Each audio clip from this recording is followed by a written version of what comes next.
Sulistriana selaku pimpinan Kudus, Bapak, dan di sini juga hadir Bapak Rosidi dari Mabes, Bapak Abdus Syakur dari Telkom, semua yang saya hormati. Ini kalau mempersiapkan ngaji kitab Kasyifatus Sajah dikarang oleh Syekh Nawawi. Syekh Nawawi itu ulama top Indonesia yang hidup di Mekah, juga meninggal di Mekah. Dulu di antara kearifan buyut-buyut kami, leluhur kami, itu kalau cerita itu enggak apa-apa kamu mondok di Mekah di sana, tapi bawa pohon yang hidup di Indonesia. Jadi artinya membawa manhaj, metode dakwah yang bisa hidup di Indonesia. Ini penting kata Mbah Mun, karena wa ma arsalna min rasulin illa bilisani qaumi. Semua rasul diutus itu pasti sesuai kultur kaumnya. Saya punya sedikit cerita tentang kultur. Kultur itu nilai yang disepakati masyarakat, meskipun persepsi itu salah. Saya cerita sedikit tentang keunikan kultur. Nabi Yunus itu nabi. Di mana-mana nabi itu mengajak ke tauhid, ajaran yang benar. Dan dulu nabi itu nggak punya polisi, nggak punya densus, jadi tidak bisa nabi nyuruh yang nggak setuju tangkap, itu tidak bisa. Tapi punya Tuhan. Jadi kalau yang tidak percaya dakwahnya itu ancamannya azab. Dulu itu nggak ada polisi, tidak ada pengadilan, sehingga kalau ada kesalahan itu ancamannya itu akan turun apa? Azab, siksa itu. Sekarang kan kalau kita jadi pemimpin kan agak enak itu, punya keamanan, punya macam-macam lah. Singkat cerita, sudah dakwah sekian tahun itu umatnya nggak percaya kalau beliau seorang nabi, bahwa ajaran tauhid itu benar. Akhirnya cerita ini terkenal sekali, mungkin beberapa terputus ya, tapi terputus cerita ini saya ceritakan secara lengkap. Terus beliau cerita, ini waktu sudah lama saya dakwah, sudah lama saya sosialisasi itu tentang kebenaran, Anda tetap nggak iman ini 3 hari lagi pasti ada adab. 3 hari ada adab itu delalah masyarakatnya tuh kepikiran, jangan-jangan iya itu. Nah ketika jangan-jangan iya itu diintip, rumahnya Nabi Yunus itu diintip, ya agak aneh. Diintip delalah orangnya nggak ada itu. Kalau Quran bahasakan abaqo itu minggat itu pergi gak pamit ya. Itu bahasanya abaqo itu minggat, meskipun kita tidak mungkin membahasakan Nabi itu minggat, tapi dibahasakan tindakan kan tidak mungkin karena gak pamit itu. Jadi harus dibahasakan minggat itu. Quran sendiri dibahasakan abaqo.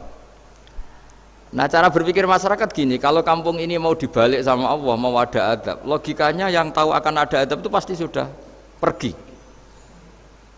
Padahal Nabi Yunus pergi ini bukan karena takut adab, mangkel.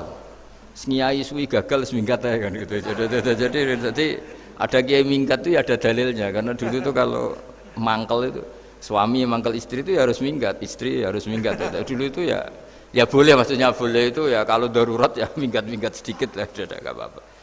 Nah, Nabi Yunus itu minggat tadi abaqo itu kalau dalam bahasa Arab pergi gak pamit ya. Kalau orang Jawa bilang minggat. Kalau itu sebenarnya saking mangkelnya, saking emosinya, beliau akhirnya meninggalkan kaumnya tanpa pamit.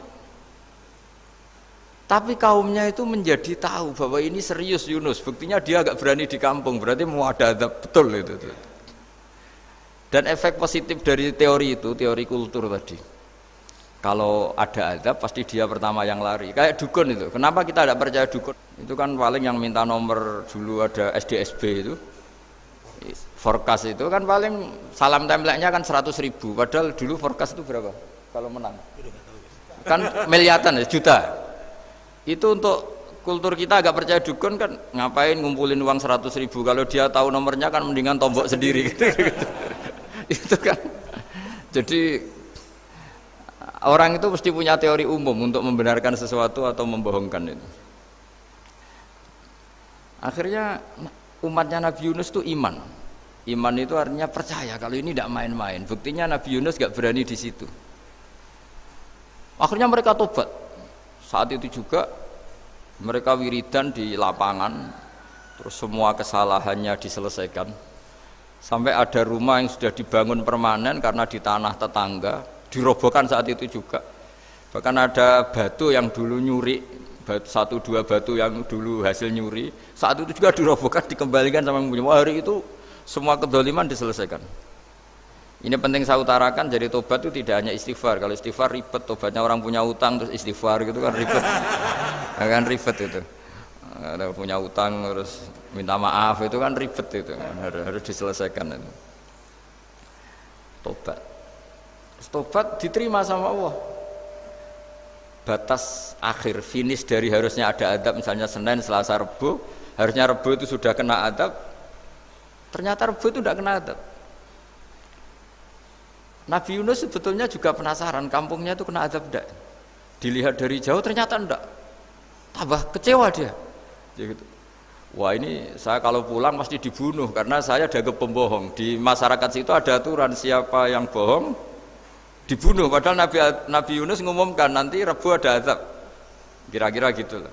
Ternyata Rebu itu tidak ada azab, makanya dia sudah di batas kampung kembali lagi, kembali minggat lagi karena nanti pulang pasti dibunuh karena dia dianggap bohong. Ya akhirnya masyhur itu, terus dia ikut nelayan sekenanya, yang penting lari dari kampung. Ikut nelayan sekenanya. Zaman itu, ini saya ulang lagi zaman itu.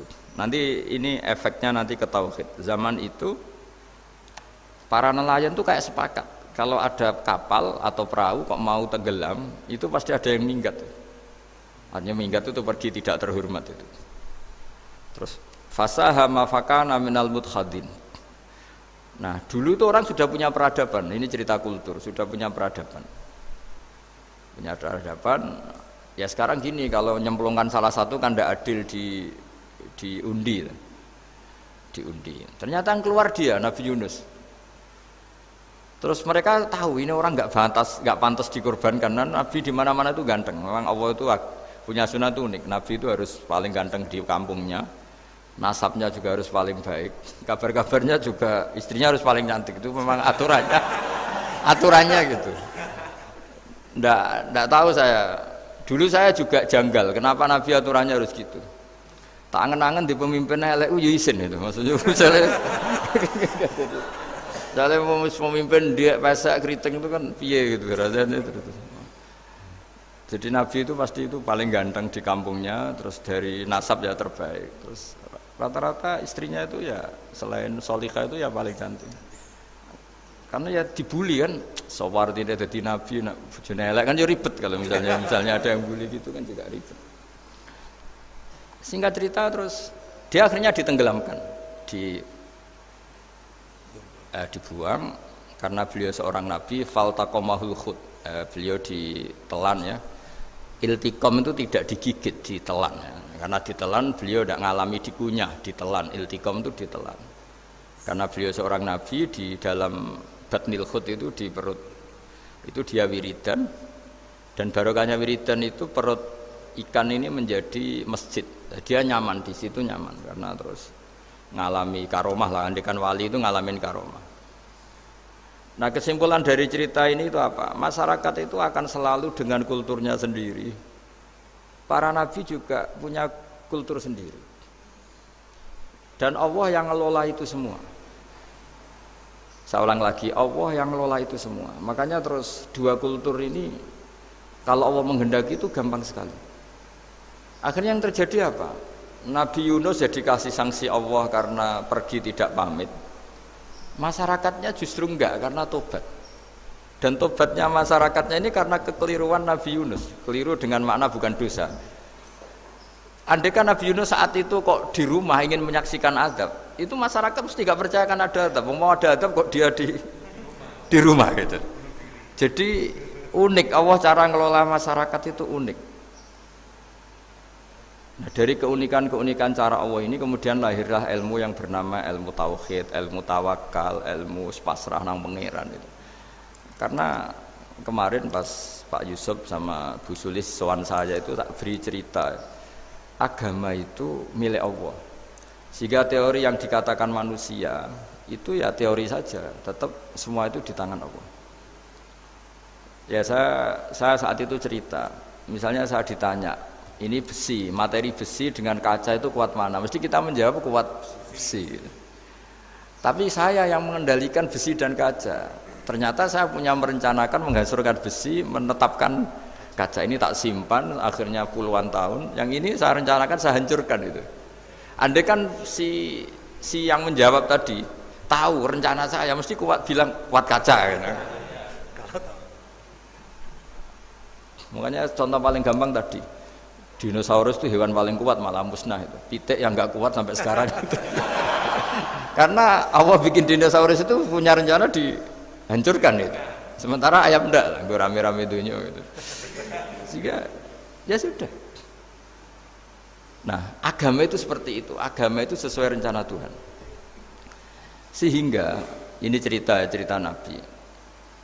Sehingga Nabi itu kadang nggak tahu bedanya antara sesuatu yang punya data, punya perangkat-perangkat untuk menuju A misalnya, itu nggak tahu bedanya. Jadi kalau Nabi ditanya misalnya gini, onta itu lahir dari betinanya, dari indukannya bisa, ya bisa.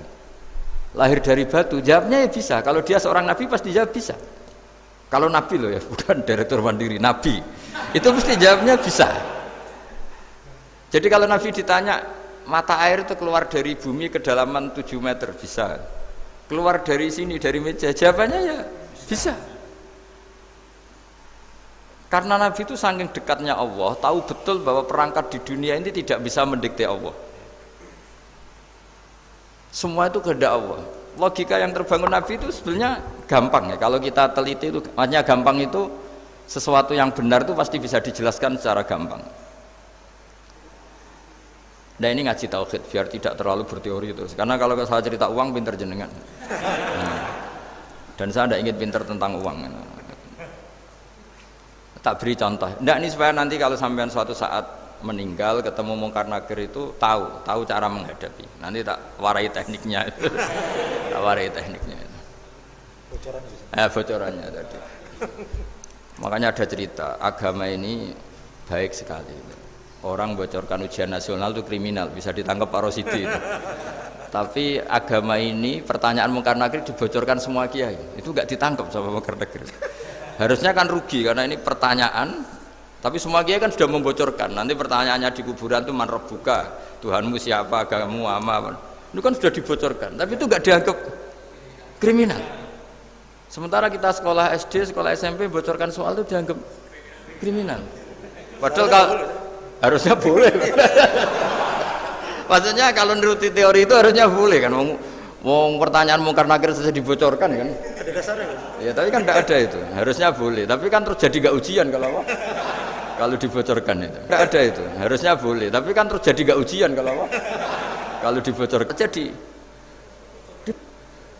dibocorkan. Kurang apanya baiknya agama ini? Pertanyaan sepenting itu dibocorkan dan kiai-kiai gak ditangkap sama Mungkar Nakir ya ada itu aja.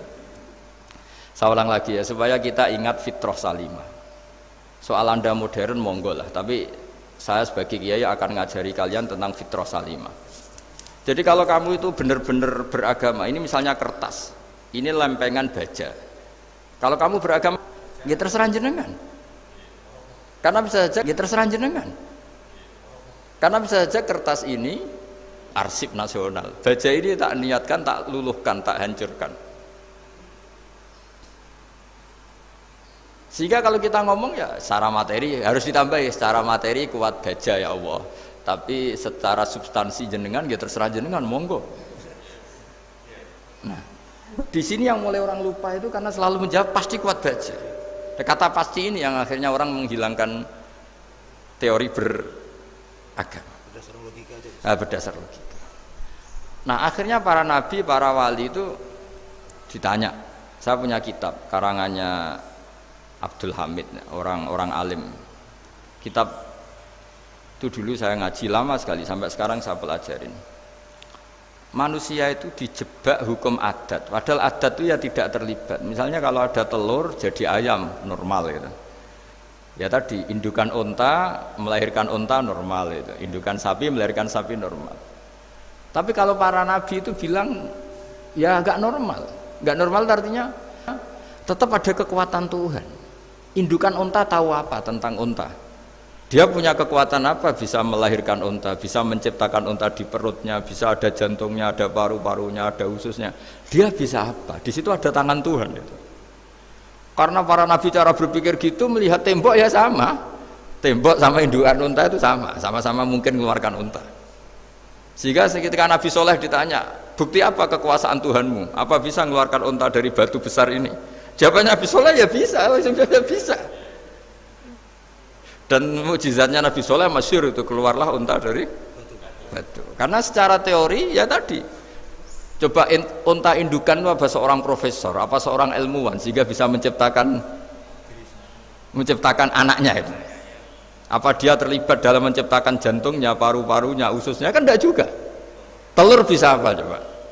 Gobloknya bukan main telur itu kan. Tapi bisa mengeluarkan ayam, dia bisa apa?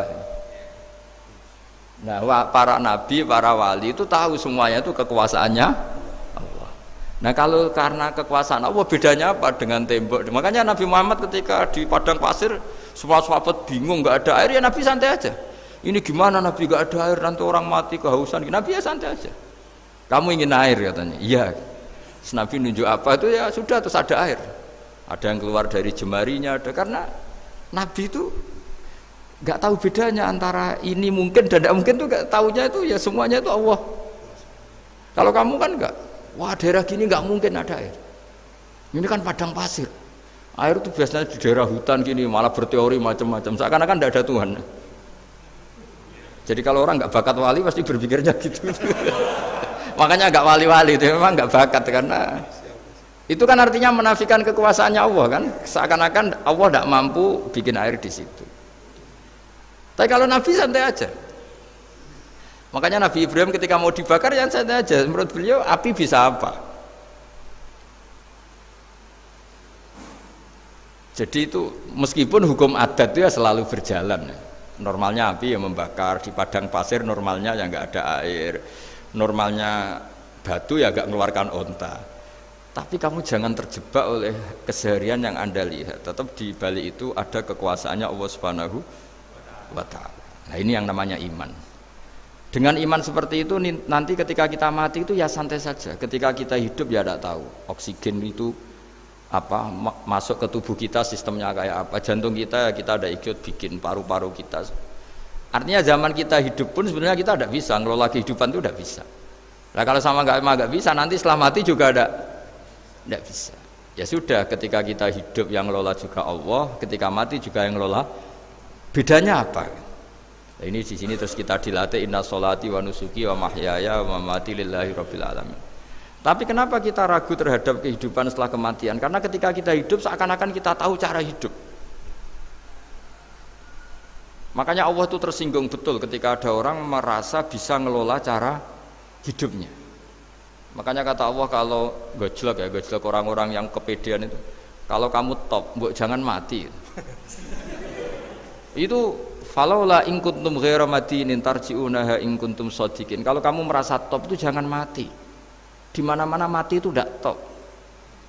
Falaula idza balaghatil khulqum wa antum khina idzin tanzurun. Mbok ketika nyawa kamu sudah sampai kerongkongan, kamu tarik lagi supaya kamu tidak mati. Mati itu tidak top.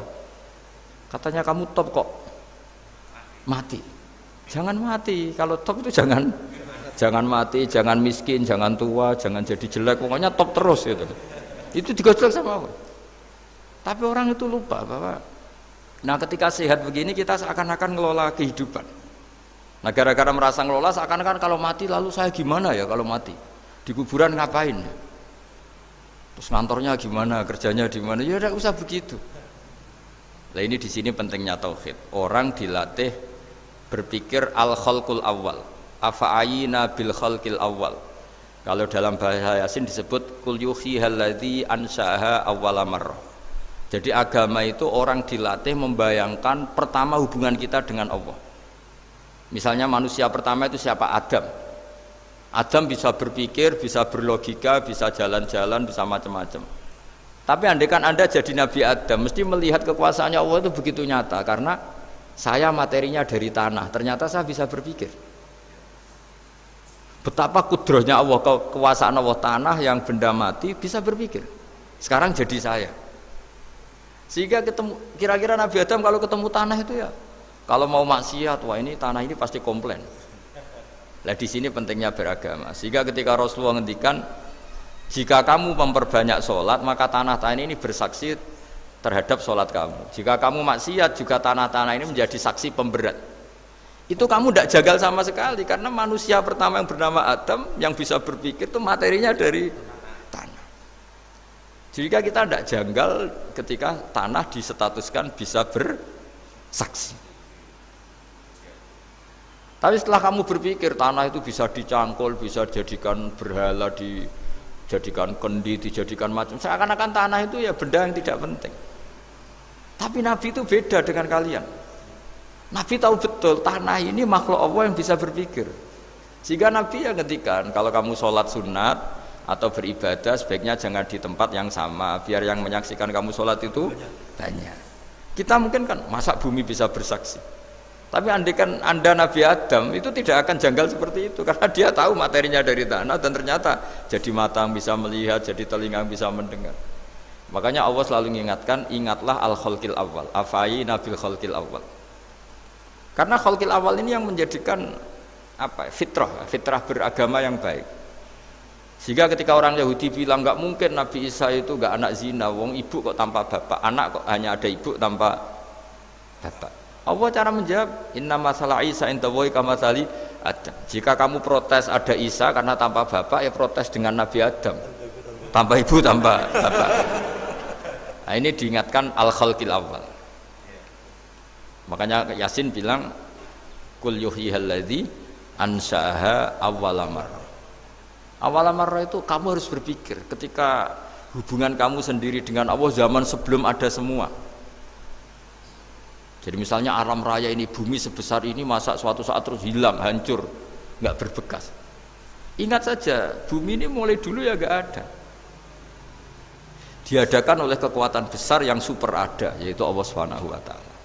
Nah di sini kenapa faham-faham ateis itu hilang di dunia, meskipun ada itu karena saking mungkin kurang peradaban.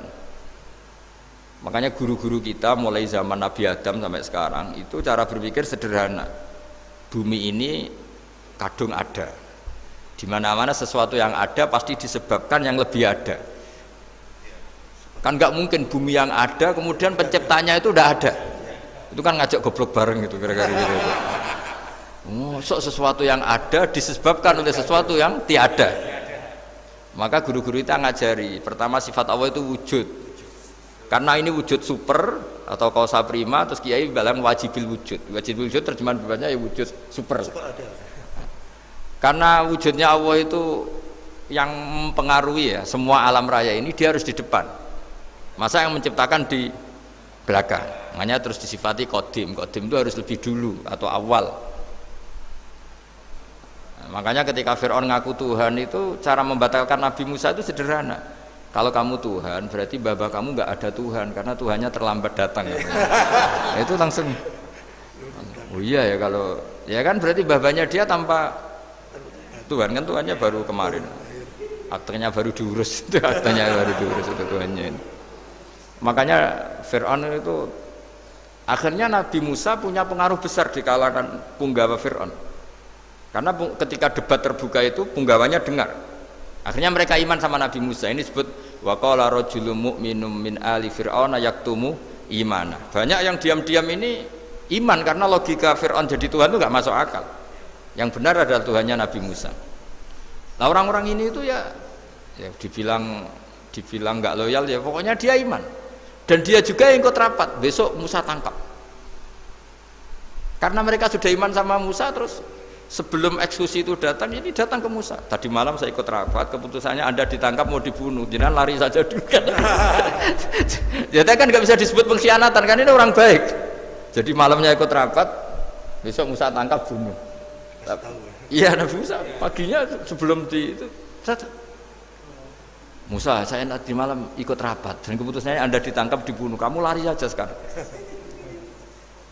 Nah, kenapa iman? Karena logika yang dibangun Nabi Musa. Makanya ciri utama kebenaran itu bal naqdhifu bil haqqi 'alal batil fayadmaghuhu fa idza huwa zahid. Kebenaran sejati itu boleh diuji di mana saja. Dan Anda tidak usah khawatir kebenaran sejati itu kalah. Pasti menang. Kalau kebenaran itu kebenaran sejati pasti menang. Nah, di sini terus ada ulama-ulama kayak banyak lah termasuk di Indonesia kayak Pak Quraisy kayak yang nyaman saja anak-anaknya di luar negeri karena merasa kebenaran sejati itu tidak akan kalah. Sehingga ketika ada negara yang begitu maju, saya pernah ditanya sama orang yang kuliah di Inggris, di Swiss, Gus, saya ini kan orang Indonesia tapi pengagum negara Swiss, Swedia, negara di sana itu makmur, terus tertib.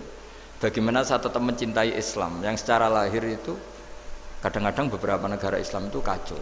Ada seorang mahasiswa tanya gitu. Dia tanya cara ingat Allah, ya membela Islam kira-kira gitu. Terus saya tak kasih tahu dia. Ketika Anda muji negara-negara itu makmur, sejahtera, itu sebetulnya tetap utang jasa terbesar itu sama Tuhan. Pejabat bisa apa ketika Allah misalnya nggak bikin air? Negara bisa apa misalnya ketika Allah itu nggak bikin oksigen? Tetap semua ketertiban itu karena kehendak Allah. Berarti utang jasa kamu di negara manapun tetap sama Allah, bukan pada yang lain. Bahwa ada hukum sosial manusia, oke lah, kedua, ketiga, dia harus terima. Hanya dia sadar. Nah, masalahnya kita ketika di negara yang makmur gitu, pikiran kita, oh, presidennya hebat, menterinya hebat, tata sosialnya hebat. Oke, nggak apa-apa, muji manusia itu nggak apa-apa. Tapi tetap itu semua di bawah muji Allah Subhanahu wa Ta'ala. Ada air begini ciptaan Allah, ada oksigen sehat ciptaannya Allah, sehingga muji pertama itu kepada apa artinya kehebatan manusia ketika ada gempa besar, ada likuifaksi, ada macam-macam. Nah, maksud saya ngaji di sini ingat Allah itu dengan cara seperti itu, sehingga ketika kita hidup di negara manapun ya utang jasa pertama pikiran kita sama Allah Subhanahu wa Ta'ala. Tapi kalau enggak, kamu terjebak hukum adat tadi, di mana-mana ayam itu yang mengeluarkan telur, telur mengeluarkan ayam, nggak bisa batu ini mengeluarkan ayam, keliru kamu. Ketika ayam mengeluarkan telur, memangnya ayam itu bisa? Apa dia berpikir sekolah dulu gimana ya cara punya telur? Kan tidak juga, tidak bergerak juga. Apa ketika mata kamu bisa melihat terus kamu merencanakan gimana ya mata supaya bisa melihat? Ya tahu-tahu sudah melihat. Nah, di sini disebut afa'ayina bil khalqil awwal ansa'aha awwalan marrah wa huwa alladhi yabda'ul khalqa tsumma yu'iduhu wa huwa ahwanu alaih. Allah selalu mengingatkan, nah, iman yang baik itu iman yang seperti saya utarakan tadi. Kamu ingat kekuasaan Allah ketika belum ada apa-apa. Belum ada apa-apa ya Allah bikin manusia itu dari tanah, bikin ayam ya dari tanah, bikin sapi ya dari tanah. Bahkan semuanya dari ketiadaan. Nah, dengan iman seperti itu, nanti kalau kamu ngaji hadis, Nabi bisa mengeluarkan air dari apa?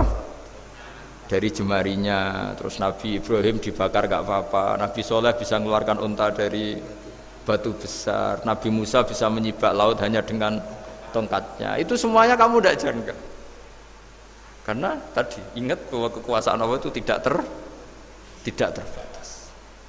Itu cara iman yang benar. Sehingga nanti ketika kita mati juga gitu. Ketika kita hidup ya tidak bisa ngatur jantung kita, paru-paru kita, pasti sama lah. Setelah kita mati juga tidak bisa ngatur. Yang hanya ngatur Allah Subhanahu wa Ta'ala. Hidup kita dalam kendali Allah, mati kita dalam kendali Allah. Ya sudah, terus kita mati ya nyaman saja. Saking nyamannya itu orang-orang soleh kalau mati itu jarang berdoa. Bukan karena apa-apa. Kalau berdoa itu resikonya kan gini, mustajab ndak ya, dikabulkan ndak itu. Itu menjadikan setan punya peluang masuk, diganggu.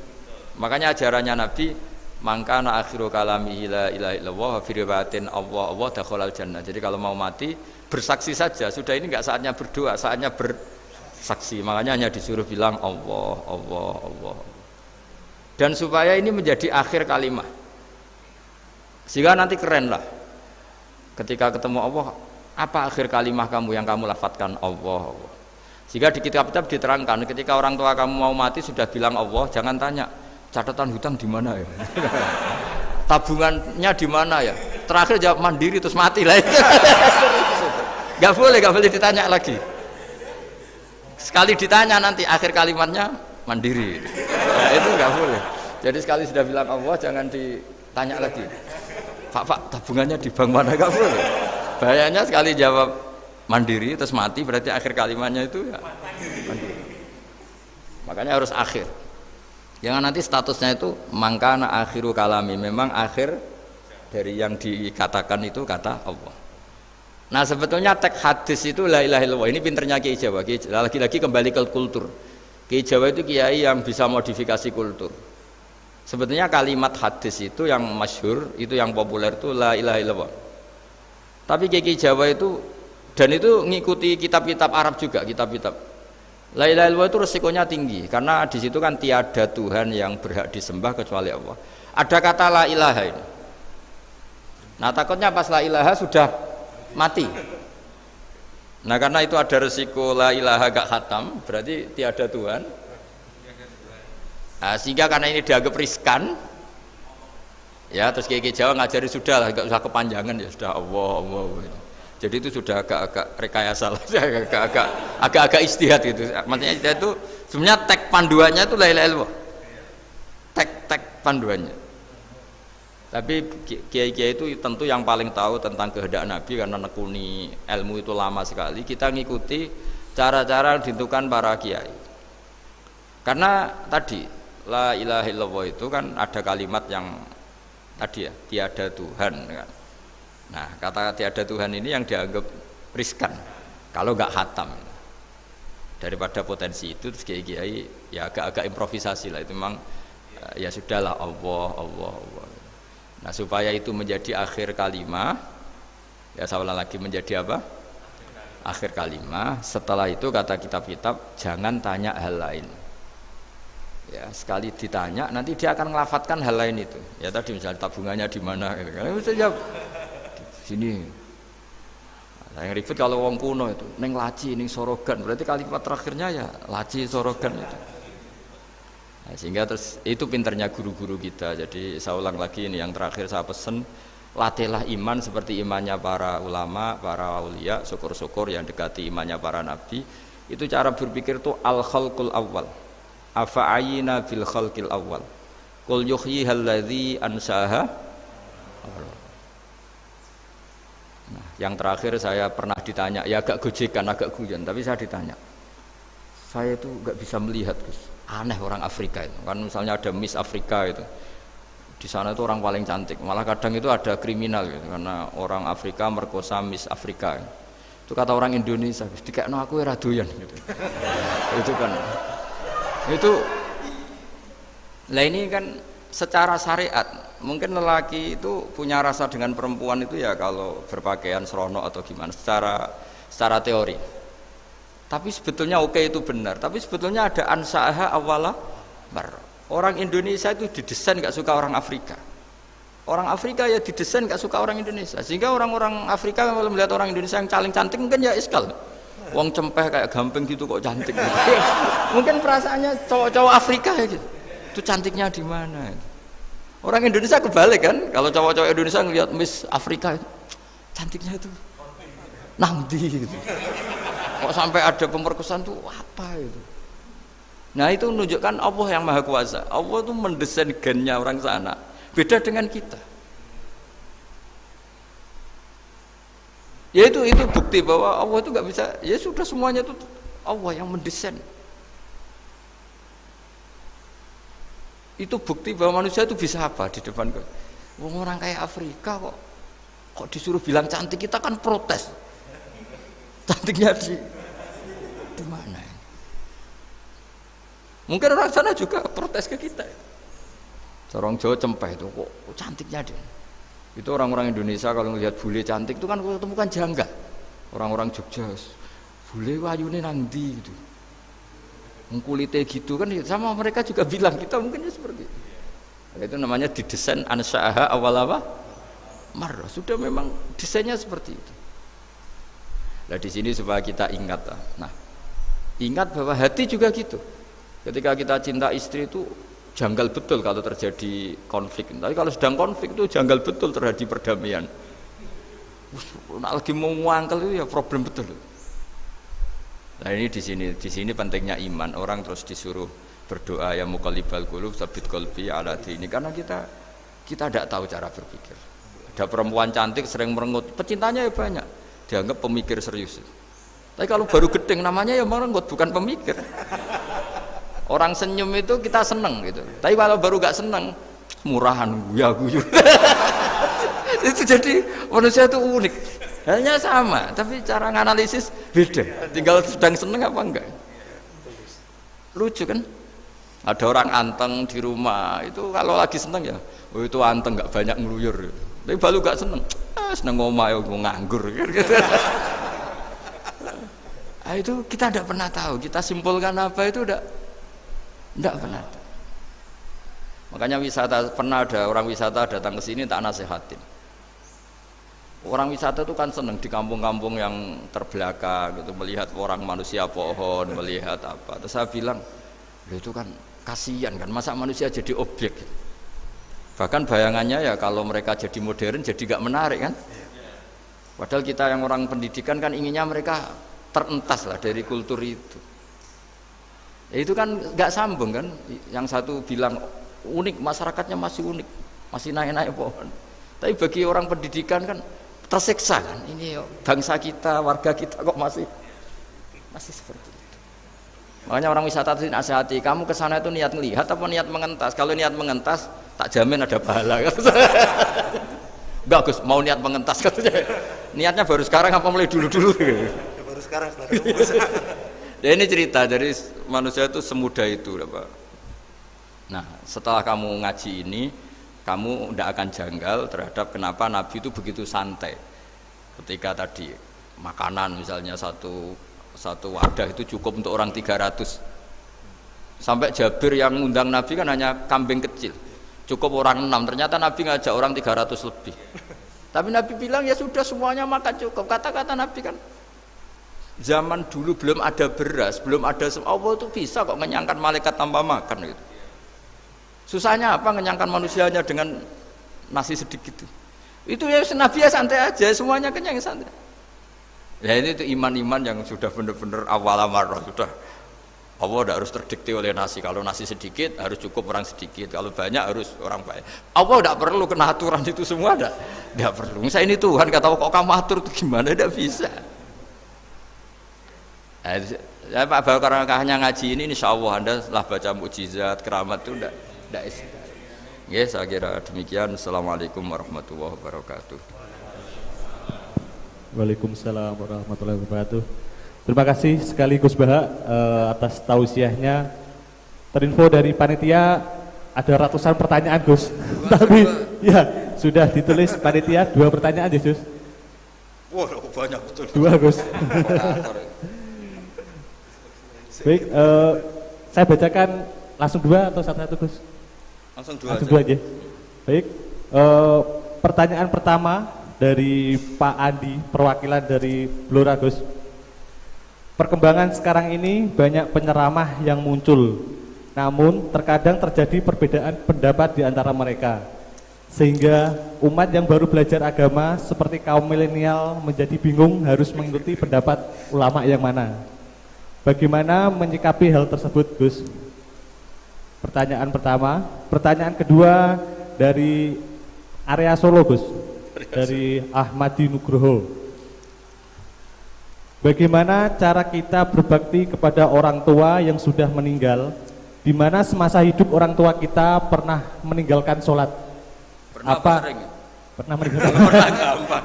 Ya. Kalau sering itu. Pertanyaannya, apa yang harus dan sebaiknya kita lakukan sebagai anak Gus? Enggak Gus. Yang ngaji di sini itu banyak ya, mulai yang nekuni bisnis apa saja lah, termasuk yang di Grab ya, termasuk Pak Polisi kadang yang ngaji terus ya nggak apa-apa. Dan semua saya itu termasuk kiai yang nggak pati suka ada pertanyaan, bukan karena apa-apa ya, makanya tak batasi 2. Karena pertanyaan itu biasanya itu dipikir dari rumah, terus tema yang pokok itu gak pati di rumah, no, sementing kok iso takok. Iya, sehingga itu, iya. Nah, ini nama-nama yang janda tanya, caranya pejabat jodoh kan ribet nanti itu. Makanya ya, tapi ya seneng saya, ada pertanyaan ya seneng. Cuma kenapa saya tidak membuka terbuka karena tema kita kan kiai ya, kiai itu kayak dokter, tahu misalnya saya tadi tema itu supaya orang itu tauhidnya kokoh dengan karena zaman akhir itu yang paling mengkhawatirkan itu apa? Tauhid gitu. Tapi kalau tanya ini diberi hak, itu orang kan sudah punya pikiran sendiri mau ditanyakan, padahal itu subjektivitas dia. Sehingga tanya ya sudah sekadar. Tapi ya nggak apa-apa, tetap saya senang. Cuma nggak boleh banyak-banyak. Dua itu sudah kebanyakan. Yang kedua tak jawab serius. Ketika kita punya orang tua yang punya hutang, itu yang dibahas Nabi itu hutang dulu. Itu karena hak adami. Hak adami itu tuntutan. Jadi kalau dalam kitab fikih itu ada istilah haqqullah mabniun alal musamahah wa haqqul adami mabniun alal musyahah. Jadi kalau hak Allah itu Allah lebih rileks. Karena Allah itu tidak butuh disembah, tidak butuh dipuja-puja. Allah sudah terlalu besar. Al-Qayyum sudah besar sendiri. Sehingga Allah itu mudah ngabaikan haknya itu mudah. Tapi kalau hak adami bawaan manusia itu kalau hartanya dibawa orang itu ingat terus. Sehingga harus diselesaikan. Maka Nabi kalau mau mensolatkan jenazah tanya punya utang enggak. Tapi kalau orang itu misalnya apa ya, enggak sholat atau apa itu Nabi masih ringan. Yang ditanyakan imannya. Bukan berarti kita nyepelekan sholat enggak, tapi memang agama ini yang diprioritaskan itu hak adami. Sholat itu super penting, bukan penting lagi super penting. Makanya pertanyaan tadi tak teruskan dulu. Anak cucunya itu prioritas itu mikir utang dulu. Karena ini yang hak adami gitu. Ya. Nah, setelah utang itu selesai, baru dipikirkan menurut sebagian ulama, anak ini boleh mengqodoi sholat yang ditinggalkan orang tuanya. Atau dikafaroi, misalnya per sholat nilainya sekian terus dibayarkan ke fakir miskin. Nah, tapi pertanyaan seperti ini sepertinya mengganggu itu begini, takutnya jadi masif. Jadi masif itu gini, berhubung ada solusinya. Ini yang tanya orang mana tadi itu? Solo, ini orang Solo ini harus dikasih tahu. Berhubung ada solusinya, jangan-jangan kita yang kaya. Misalnya Pak Yusuf atau Bu Sulis kaya, nak punya tabungan, nak saya tidak usah sholat ya, nanti gampang. Karena per sholatnya kan nilainya hanya sekian gitu. Umur saya kan paling tinggal berapa, itu cukup lah apa? Iya cukup untuk mengganti, itu kan ribet. Makanya solusi itu ya kadang tidak baik. Karena nanti dipakai saya naik dewi. Makanya dulu itu terkenal ada guyonan seorang kiai ditanya, ini guyonan nyata. Pak Kiai, katanya Kiai itu orang suci, tapi kadang-kadang kok maksiat juga. Si Kiai ini jawabnya ngawur sekali. Justru yang boleh maksiat tuh Kiai, kamu nggak boleh. Terus kenapa Pak Kiai? Dia tahu caranya tobat, kamu nggak tahu. Kacau. Jadi yang melanggar hukum itu kan yang pakar hukum, tahu itu, tahu ilmunya, cara melanggar tapi nggak bisa dipidanakan itu. Punya penghapusnya Gus ya? Ya punya penghapusnya, itu kan ribet kan. Artinya gini ya, yang orang Solo tadi, kalau kadung terjadi orang tua kita tidak sholat, saya ulang, kalau kadung terjadi orang tua kita tidak sholat atau pernah meninggalkan sholat, kita sebagai kiai itu punya cara supaya yang untung tuh fakir miskin. Misalnya kita fatwa dikasih fidyah atau fida atau apa. Tapi ini bukan cara yang jadi solusi, karena takutnya nanti jadi gerakan masif tadi. Gerakan tidak usah sholat diganti, ya itu kan ceribet jadi. Tapi kalau sampai ingin berbuat baik sama orang tua yang nggak pernah sholat, saran saya satu, hak adamnya selesaikan dulu. Karena memang dalam syariat Islam nomor satu itu hak. Masyhur itu kan ketika ada jenazah Nabi itu gak tanya orang itu sholat gak, yang tanya kan punya utang gak gitu. Sehingga kalau di kampung-kampung di mana-mana kalau ngelepas jenazah kan kalau ada hak adami diambil alih keluarga supaya mayit ini ketemu Allah tanpa ada hak adami kan gitu, semuanya kan ya kan yang diselesaikan kan hak adami dulu, utang piutang itu tadi.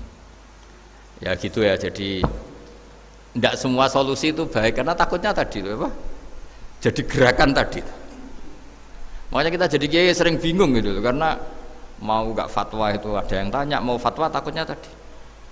Misalnya kita kan paling umurnya tinggal berapa, dihitung saja per sholat, terus bilang ke anaknya, nak saya tidak usah sholat, nanti ini aja bayarkan Kan jadi ribet. Nah, yang pertanyaan pertama tadi tentang apa? Yang banyaknya ini Gus, penceramah-penceramah. Menceramah. Itu agak provokatif. Beda itu ada dua, beda karena bodoh. Nah, itu memang harus kita tinggalkan. Yang beda karena bodoh. Ada beda karena rumus ilmu. Itu harus kita hormati. Saya punya sekian bukti beda ya kalau karena bodoh tentu kita tinggalkan. Tapi kalau karena rumus ilmu yang beda, misalnya gini. Saya kiai yang lama di kota. Saya akan lama kerja di Jogja. Mungkin perasaannya orang kota itu kalau ketemu tetangga, misalnya saya kiai. Udahlah kalau ketemu tetangga itu gak usah tanya. Ya kalau ketemu biasa aja, gak usah tanya, gak usah ramah, biasa aja. Itu mungkin bagus nasihat itu di kota, karena kalau di kota itu ketemu tonggo takok badhe tempundi mau kemana itu ganggu privasi. Sehingga bagian dari kebaikan baik sama tetangga ya jangan tanya, karena itu ganggu apa? Privasi. Tapi kalau di kampung dianggap sombong kan nggak tanya. Nah hal-hal seperti ini itu perbedaan karena ilmu. Memang di kota kulturnya seperti itu, di kampung seperti ini. Nah itu bukan perbedaan karena kondisi muktadul hal, memang kondisinya berbeda. Ya kondisinya apa? Berbeda. Misalnya saya sebagai kiai kan bayangkan kiai itu suka lah ngaji ibadah. Terus kamu karena orang kota sukanya pizza, terus Gus kesini Gus ayo naik makan pizza bareng, kan saya malah terganggu. Kamu niatnya hormat tapi ganggu karena nah. Sehingga dulu sahabat, ini cerita sahabat, ada sahabat yang ditanya tabiin itu generasi setelah sahabat. Sifli wajah Rasulillah, tolong jelaskan ke kami wajah Rasulillah Shallallahu Alaihi Wasallam. Ini sahabatnya nangis. Oh maaf sekali, saya tuh gak pernah melihat wajahnya Nabi meskipun saya berpuluh-puluh tahun jadi sahabat. Juga gak pernah sowan Nabi. Saya sering jamaah sama beliau. Ditanya kenapa? Saya itu sungkan. Beliau terlalu wibawa. Jadi bentuk penghormatan sahabat ini ke Nabi justru gak berani melihat wajahnya. Dan bukti penghormatan pada Nabi dia gak pernah sowan. Nabi itu punya anak, punya istri, punya cucu. Kalau sowan tuh ganggu. Jika dia cara berpikir ya itu bentuk hormatnya. Ya itu ya sah saja dia cara berpikir ditakdir begitu. Tapi ada beberapa sahabat yang justru saking cintanya sering melihat wajah Nabi, sering sowan Nabi. Itu haknya dia cara berpikir begitu. Nah kira-kira seperti itu. Jadi perbedaan itu ada dua. Ada yang karena bodoh, itu tidak kita ikuti. Tapi ada perbedaan karena pengetahuan. Ya kalau karena pengetahuan harus kita ikuti karena memang itu ya itu kan urusan sudut pandang. Dulu ketika Mekah dikuasai Sayyidina Umar, setelah Fathu Mekah dan Umar sudah kuat betul, itu banyak sahabat yang dulunya orang Mekah itu sama Umar disuratin, cobalah kembali ke Mekah. Di Mekah itu kamu sholat di Masjid Haram sebagaimana 1000 sholat. Sekarang Mekah aman milik kamu, silahkan kembali ke Mekah. Tapi jawabnya sahabat itu nggak mau. Paling di Mekah hanya dapat pahala 1000 sholat. Tapi kalau mengislamkan orang di daerah-daerah pedalaman itu dakbul anbiya. Ciri khas Nabi itu yang membenarkan orang itu, bukan di satu tempat. Terus sampai nambahi surat ini, wa alam anal ardo lam tuqaddis ahad, dan bumi itu tidak bisa loh mensucikan orang. Abu Lahab itu orang Mekah, Abu Jahal orang Mekah, tapi tetap begitu. Akhirnya jenis ini berpikir, ya sudah lah, gak di Mekah gak apa-apa. Andai kan Mekah itu bisa mensucikan orang, gak ada Abu Jahal, gak ada Abu Lahab. Akhirnya para sahabat gak kembali ke Mekah, tapi berkelana ke Syria, ke Sam. Akhirnya ada Islam di mana-mana. Tapi ada juga yang Mekah itu kota suci, harus diisi orang-orang suci supaya yang brengsek-brengsek gak di sana. Ya sudah, cara berpikir begitu. Nah ini cerita ya. Jadi ya sudah, kalau perbedaan karena ilmu, ya sudah memang karena ilmu. Nah itu nggak apa-apa. Nah kalau sampean tanya, lalu bedanya apa Gus? Yang beda karena ilmu karena ya lihat saja, kalau dia orang pinter bacanya banyak berarti bedanya karena ilmu. Tapi kalau nggak pinter kok berbeda ya berarti karena tidak tahu. Ya kira-kira seperti. Baik, terima kasih sekali Gus Baha atas tausiah dan jawaban pertanyaan dari rekan-rekan semua. Alangkah lebih afdolnya Gus Baha ditutup dengan doa dari Gus Baha. Bagus. Bismillahirrahmanirrahim. Nahmaduka ya ghafur ya syakur wa sholli wa sallim wa barik ala habibika Mustafa Muhammadin wa ala alihi wa sahbihi wa sallam asma'in. Allahumma ja'alna ya man ta'a ilaika ya man ta'a khalqaka ilaika wa mimman yafirru ya wa fi fatika ilaika aminin mutmainnin ya Allah. Alladzina ya wala khaufun 'alaihim wa lahum yahzanun. Ij'alna ya aminin salimin mu'afin min kulli bala'i dunya al-akhirah waj'al baldatana Indonesia afiatan ya minal balaya wal fitan. Allahumma ij'al a'malana khalisatan liwajhikal karim wa murabatan fika yu'la fiha kalimatukal ulya wa dzikrukal ulya innaka antan nasir fa ni'mal maula ni'man nasir. Ighfir lana zallatina wa khati'atina ya Allah. Rabbana la tu'akhidna in nasina wa akhtana rabbana la tahmil 'alaina isran kama hamaltahu 'alal ladzina min qablina. Rabbana la tuhammilna ma la taqata lana bihi wa'fu 'anna waghfir lana warhamna anta maulana fansurna 'alal qaumil kafirin. Rabbana atina fid dunya hasanah wa fil akhirati hasanah wa qina adzabannar. Sallallahu ala sayyidina Muhammad sallallahu alaihi wa sallam. Subhana rabbika rabbil izzati amma yasifun. Salamun alal mursalin. Alhamdulillahi rabbil alamin. Alhamdulillah.